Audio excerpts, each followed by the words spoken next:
Phàirc Kelbourne, good afternoon. Phàirc Kelbourne, fáilte a bhreis, fáilte ar san ciad uairach. Má ha sé fa tíana seo agus nach Roisih Calmhlan.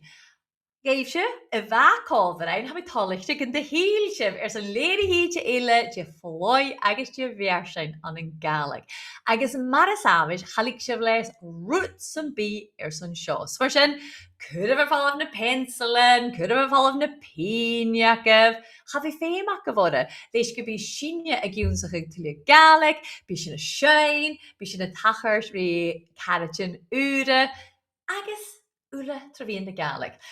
Ach, mar is ábhis, bí féim agah iad an chat. Agus a hítean saoil ar a bheith an túlach ar sin seos. Mar sin, héidir go bhíon an chat an drásta, íon de bhgain, cóisíomh se agus choirí se an títe coboch cuideachd fheàrr bhéil se. Sa se chuint amach an duine an drásta, bhai fluchas a bhataí nach haine tuirigh an drásta, get nach le gríon ann, agus ha mín dóchas grán mar sin a bhata sí. Agus adsa haisibh, dul an chat, agus cur sin is stay, Has sin léanamh bicin a capadaich mi dhéon na Gàidhlig, ach cuideachd mi dhéon na cánainn eile a ha aiceinn an an alpa. Agus a mi cínteach go bhfuil fis agah, ach stácha na chéil ag cuid go bhfuil dá chánainn ofigiil ag alpa i bharach ar a bhearla. Ha Gàidhlig aiceinn, ach cuideachd alpais, a bhearla galta. Agus ha sin na smúneach go bhfuil barach iad million gilé neach an an alpa gabrian.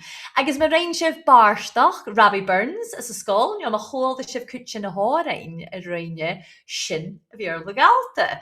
Agus nach sinne ha fársnach go bhfuil dá chánainn dúchasach aiceinn an seo, apa de bhearstas a ha sin. Agus apa bhearstas a aiceinn an dú le immegrú trí hien. Dí mé blachach big an doseach. Glúis sin ar cuideachd, ní sin cearcalann cuideach le ar lábhan, craithí sin na garsan aiceinn. Och, dí mín gúilgan. Cuiridh sin suasat, agus sias. Sus, agus sias. Glúis sin aiceinn fá thuh, go tuh, fá thuh, go tuh. Dí mín cearcalann. Tí deacinn ar cearcail dhéanamh?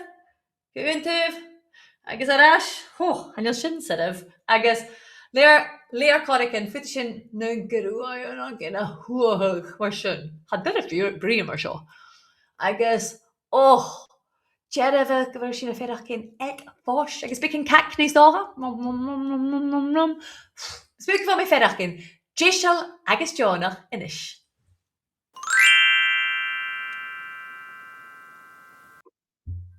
Nis ha mé de bhí se géibh fat na seachcinne go ré Lá Abairt na Gàidhlig a hain inise An-diugh. Agus mar a ha fis agah gach lá ha sinne ar a bhí ionnsachadh an Abairt úr. Fioin vice urusta i gas chleachcha go láithil. Agus stach be caineach agah dhuinn, dé thuir sin dhuinn, bheit sin choscí ceart. Rís a chu, choscí rís a chu. Agus ha min dáchas nach chail síomh sé a bhí choscí rís a chu ag jeadh gach lá. Dé de marst, ba se brímíon a bhí féideachcin chomhlanraí dé? Chomhlanraí ú. Agus ha mi se féideachcin chomhlanraí ú an drásta, rís go dhéich mé fatacus ag an lón, ach sé bh blasta. Agus an dé, ionsaí sin Abairt a bheits go maith féimil géibh an an alpa. Stach a fat na bliana ach go háirí tro na jaurigh. Fuirte sin a rá go bhfuil sin chofuair rís a féin sin. Ceart, chofuair rís a féin sin. Abairt an ma ula. Ach an dúb, seo té bh gaibh. Agus té éan bachorgain ula caineachig. Seair Gàidhlig bhriste, canú sin? Seair Gàidhlig bhriste na Gàidhlig sa chiste. Na Gàidhlig sa chiste, agus má chuire sin cóbach. Seair Gàidhlig bhriste na Gàidhlig sa chiste. Thula duine. Seair Gàidhlig bhriste na Gàidhlig sa chiste. Agus a sinna cíalachaig go bhfuil na seair Gàidhlig a bhríon, Nio Gàidhlig a chleachcaig fiús mar a héil se bh féideachcin óbhasach cín tugaiste. Nio, má se bh féideachcin canan míbhisneachil No, mae eisiau ffigrad oedd hyn, bearlam bearlach lechgig. Ach, han y siar a fi y fiolchin an y galig, agus sawn yn nŵr sy'n y gas ystw na siwliche, agus nas cíntiche as y tein. So sy'n cainig sy'n yn diwg ysodich che, ach, ham eisiau sbwynio bachor cainig ag hwlala eile cuideachd.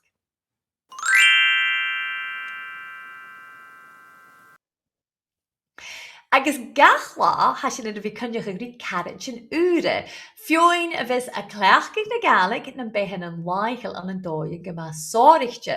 Agus yn diw, tylu sy'n sgoldaran Bunsgoil Phàirc Kelbourne an yn clasaichean. Nes y chanie sgol galig a hasio ach ha clasawn i'r fil na piachin. Na piachin, no, the magpies.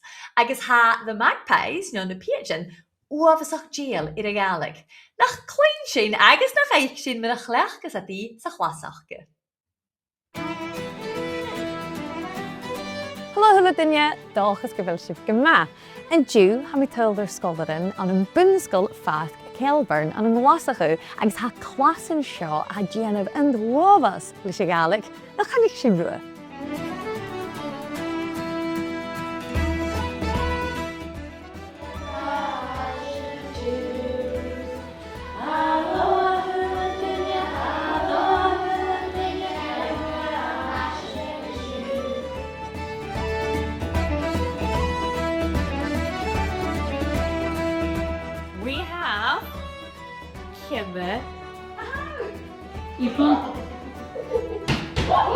Aice òran, seisean o bhglad, 70, good job.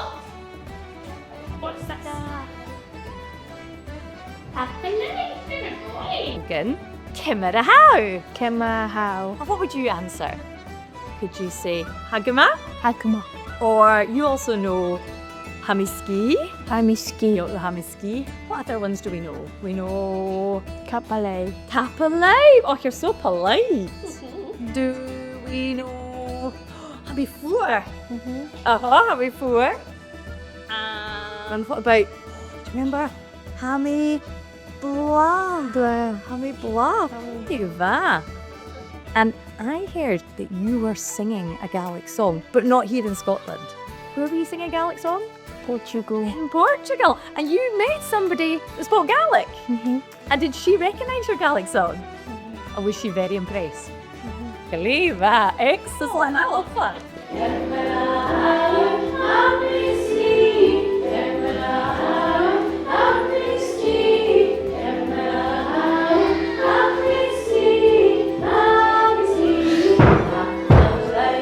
So, Aidan, tell me, who were you teaching Gaelic to recently? Miss Hewitt. Miss Hewitt. And who came to visit the school that had a Gaelic name? Botach-na-Nolig. And did he know his name was Botach-na-Nolig? Yes. Because you taught it to him? Yes. Aidan, what are your favourite Gaelic words to say? Oicheva. Oicheva for, what does Oicheva mean? Good night. Good night. Any other good ones? Jay and Tenema horse. Oh, it's a big question. What's Jay and Tenema horse? What is your name? And can you remember how to answer? Is Misha. Is Misha. Aidan. Aidan, Gleva. Excellent. You're very good at remembering Gaelic, aren't you? And any other words or phrases you remember? What other words do you know? Fiskerma. Fiskerma. What does Fiskerma mean? Good afternoon. Good afternoon. And can you remember good morning? Mafingva. Matuva. They're all there. I love that. And do you think you could ask me a question? What would you ask me? Kimra ahau. Oh, hamiski, Aidan. Hami Are you tired? No. Never? No. No. Gleva. Smart, ain't you, Aidan?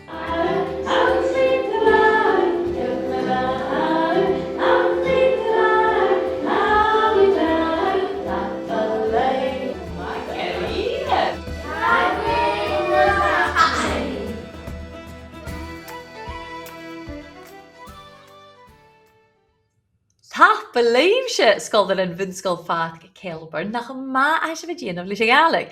Agus bha choínsneach chloinn bhuamh agus ionnsachadh Diardaoin ans bí se go chleachcaig agus nach sí se go deireadh a bheit iascaí. Agus bha má in apar seaci nach chloinn uad eile cleachcaí nó caiili, fheàrr jo chóirlia. Ach inis, han taumáin san ruta gan eile.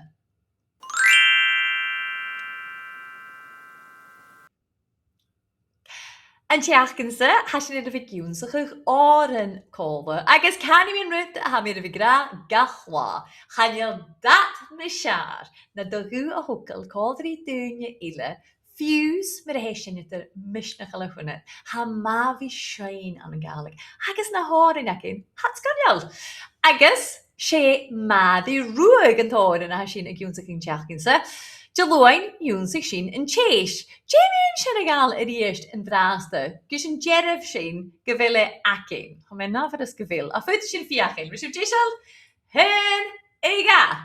Bí Màiri Ruadh go dansa go nach, dansa go matin bhoch.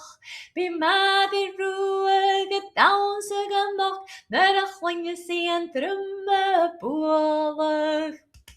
My Cuiridh, sfír halab an tóra jo, fim mi ra.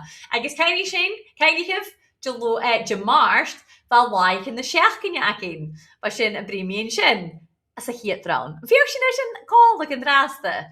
Hyn eiga. Diardaoin Marcht, cuideachd dhuinn, op a raiel, op a chruai, ach nur a hík, aice bí Màiri Ruadh go damsa. Barach achlan in sin, ach na smúnige sin iad, laig in na seachcinne, hiad céthar agus nuair sin aice dhuinn, chatéit sin ceart. Díonn sin únúir eile. Hyn eiga. Diardaoin Marcht, cuideachd dhuinn, op a raiel, op a chruai, ach nuair a hík, aice bí Màiri Ruadh go damsa. Mheadhan. Agus an dé, van darna raun acin. Agus, caine céim fys a gra coma let catal, coma let si agus cursan, ha ceol ar nanams, ceol ar crí, sléné sin dolú trorach an forstrí, cas chéim a chòmhlan. An fiach sin sin cóla, coma let catal, hyn eiga. Coma let catal, coma let si, ha ceol ar nanams, ceol ar crí, sléné sin dolú trorach an forstrí, cas chéim a chòmhlan. Mheadhan, ti'n mynd unwyr eile, gys yn fashion cleachtrys. Yn hydga. Coma let catals, coma let si, ha ceol ar nanams, ceol ar crí, sléní sin dolú trorach an forstrí, cas chéim a chòmhlan. My Cuiridh. Ach an dú, féimi sin an trisah raun ionnsachadh, agus hana foghlam uabhasach bhriste, saun bidíon iad innealin ciúil a hasin an dáiseach. As ma dhé, glés a fíb, glés a fíb, glés a níal, glés a níal. So fáin a hingealin sin díisial, a fíb agus a níal. Glés a fíb, glés a níal. Glés a fíb, glés a níal. Curson, dé hasin dul a chluich? Casmach riile is puairt chrial. Fiach sin. Casmach riile is puairt chrial. Agus nuair sin bicin is luaithe. Casmach riile is puairt chrial. Fiach sin. Casmach riile is puairt chrial. Unir eile. Casmach riile puairt chrial. My Cuiridh. Agus an oir sin, has na fála bhar ríist, sias tran bhela bí sinne tríal. Fiach sin. Sias tran bhela bí sinne tríal. Agus, diadar first, ag an diadag, gach uair, Gael eisiau. Is Màiri Ruadh y dawns. Is Màiri Ruadh y dawns. Sy'n na ffocl nhw le. So Jimmy ein mae gasyn at casma siach. Misha siwsio. Mar sio. Gles y ffib, gles y niol. Fiach am sy'n? Gles y ffib, gles y niol. Cashmoch griles pwrt chriel. Cashmoch griles pwrt chriel. Sias tranfale bysinje triel. Sias tranfale bysinje triel. Is Màiri Ruadh y dawns. Is Màiri Ruadh y dawns.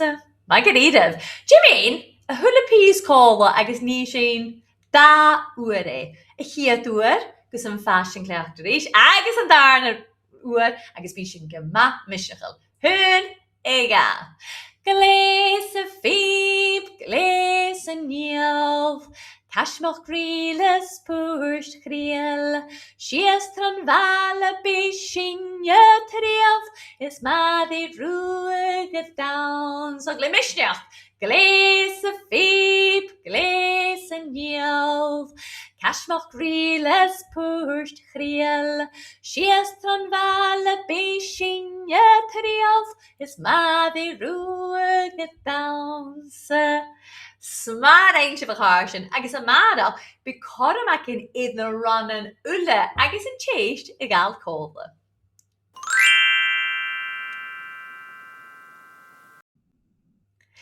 Ach, fe mi sy'n lint yn o'r, leis gyfil sy'n gallwa ac tîn, lach gallwa by cwt gyda tîn y chéliorn, agus hat y brin rein Diardaoin am sy'n cleachd Gàidhlig na'n bhon yn waigl.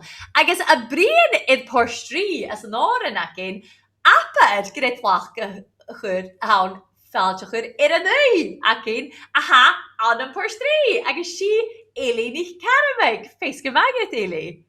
Féiscer más ha mi chótálaite cloinn sin go bhfuil porstrí a bhain seout sin. Òran ar bhí me go maiolach. Fe mi sin ysgiannu a chymol ceart I sio. Agus Eilidh, mae'n fawr gra, so na porstri a haw, ach yn ein sy'n ein bicyn myddion hi.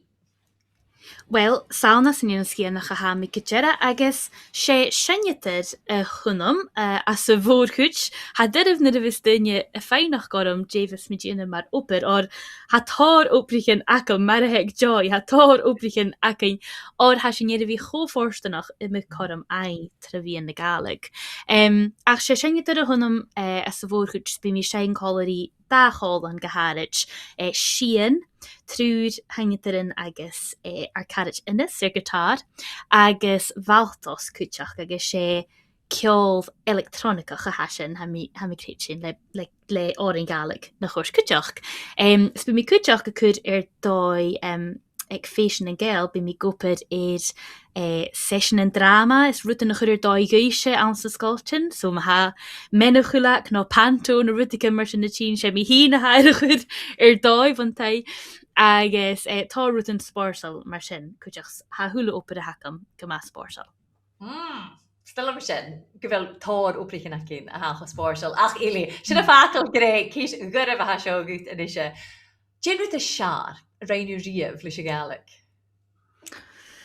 Sé céis go mátalich a sin fi mi ra. Ha mi cín jac ar un jyn rutan a siar ar ein mi ar sé a fi seinga sa haidro an a glasachú biol of míltin de gúnias va gyma iglach ach gyma spórsal ac yn naam agus a fi feicin gyrra ui chomór ag dúine Fo fegan tŵr ans y Gàidhlig agus ans na hór yn iacin cuideach fa sin y tors tlach uafasach go agus ha mi creit sin cuideach go undyn rutan a ha cortar y siar sé fi dionaf guhan son cartúnichan as y Gàidhlig ha sin gyma spórsal.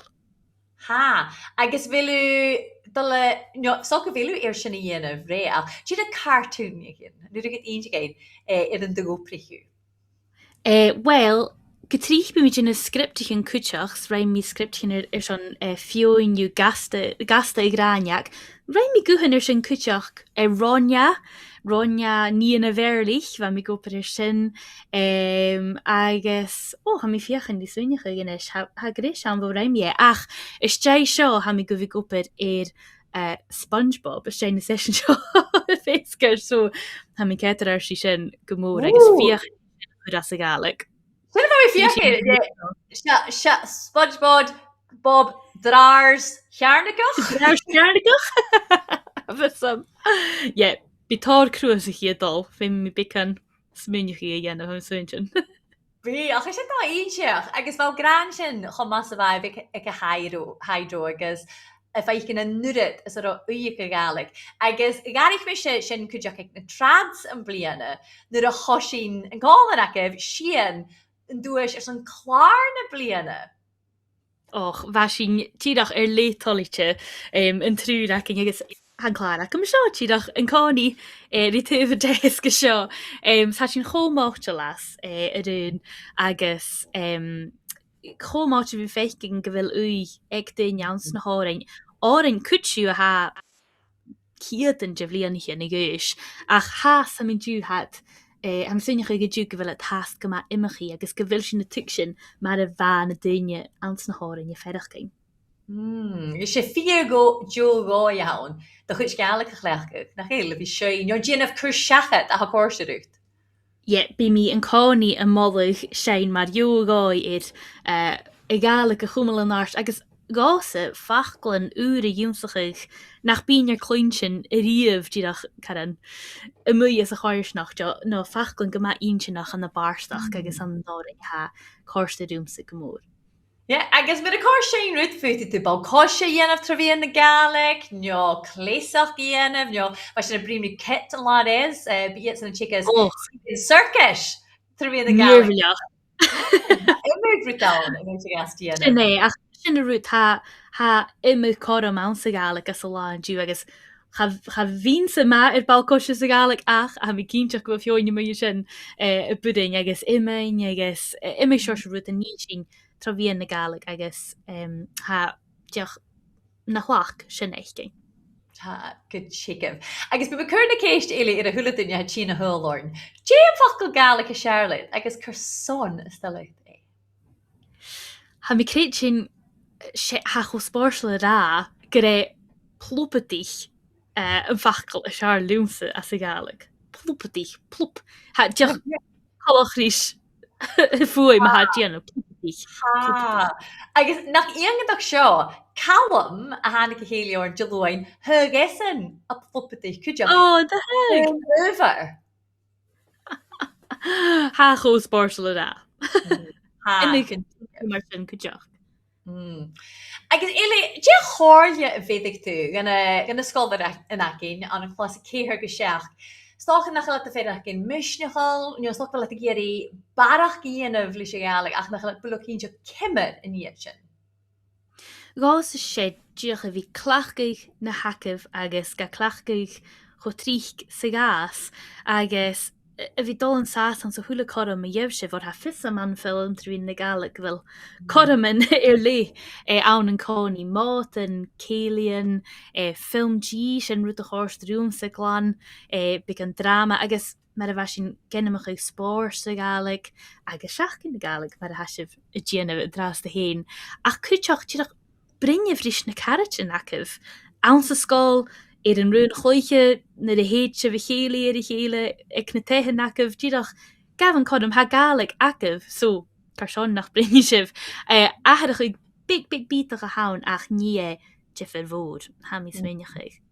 Ní an tíomhcem apar deochóirla sin. Agus ar tain go chéala ar sin na thuil orn an dú bheit uamsach má bicin a bharach jólas a chud ort.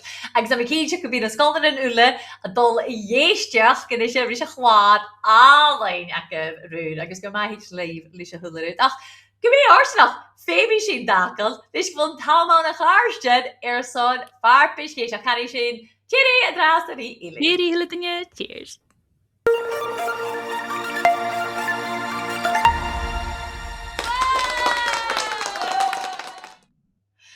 Well a cháir sin bhheúmsa captaigh frí ile Tróna iad fat a chanil an úne againn agus na céistin seo a féhahórn agus fé mi rafah go thuirscríomh hána céistin seo deirifidú bheit se rohá na láichan ile. So mar sin ha mé ar céistin móra dora a chud mú ar cynniamh. Agus caiinnig go cuideach nach chalacah ach chicken ar son am frícis mar sin féimi sibh a bhí skippalta. Seo gibh céiste hún ma ha. Déna hinal an ciúil a noch is a rán úr ac an Màiri Ruadh. Déna hinal an ciúil a bhain. An box a ciúil agus an dúiseamh. Idneo, a fíb agus a níalh. Nio a roisin a sé mion an gitar agus a níideach. An box a ciúil agus an dúiseamh. Nio, a fíb agus a níalh. Nio, an gitar agus a níideach. Cuiridh ar fricir sa sté gan a fól a nochgus as an chat an drasta.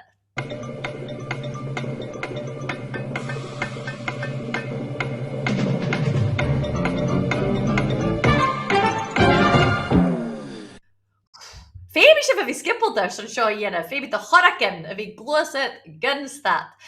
Agus nach maach go rá chuid is má a go bhgéisteach na betraia há sibh cearst.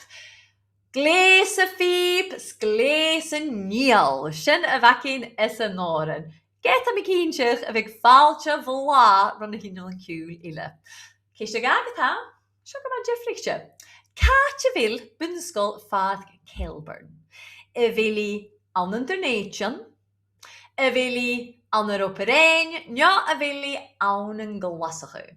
An Internation, an an Europerein, an an glasaichean. Cuiridh ar fricir sa sté an drasta hín.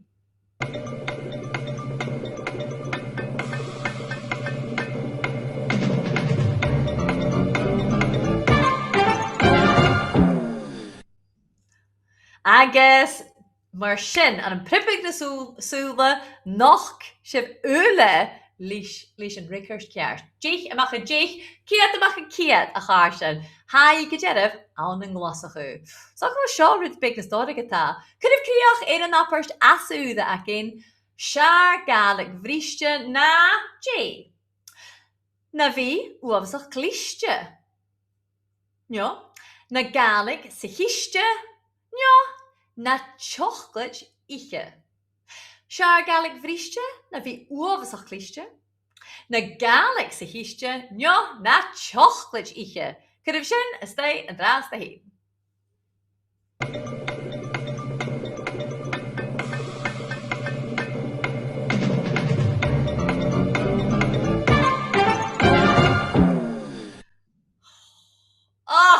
I cháirstean. Ceimid a sibh chomáir seo. Ciad mach a ciad a díist. Há sibh cearst. Seaar Gàidhlig bhriste na Gàidhlig sa chiste. Agus a bhí coiad ar an nuair go mí áirstanach. Cha nuirín go céistin eile a chuireadh ach na gabhdrúh a marach bhí barach úne againn agus an arpachis mheadhan againn. Ach an dúh sin gus a bhí déisial agus go mí áirstach féimi sin ur fácail. Caiinnig hebh go bh rutagan dá nochgug as an chat cuiridh sté fachlanneol ga mion cimid a chóirst seisean an láin dúraíh.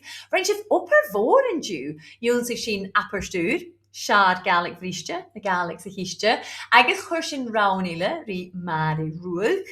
Chachar sin rí caritanúra an an Bunsgoil Phàirc Kelbourne, agus cuideach fa sin a capdaigh rí ar carit eile agus a cloinn mar a chleachas ise a Gàidhlig na bidh bhaiceil. Uair eile mas almh sin, a bhíos caiinnig hebh go ré lá apars na Gàidhlig hán an dú. Fiach gan ionnsachadh sibh apersúr, gan na caritain, gan dheolach agad, stáchar is na pechtaichen agad, agus ma sibh ar na mion an socialta agus a scúla video na Cuiridh tagórn. Is in Gàidhlig an an Gàidhlig. Nio futa sibh an tag a hash a chleachgad seach na Gàidhlig. Ar taing de bhars na Gàidhlig ar san na taiche a líclainn seo dhéanamh ach uair eile ar son an dú tír an drasta.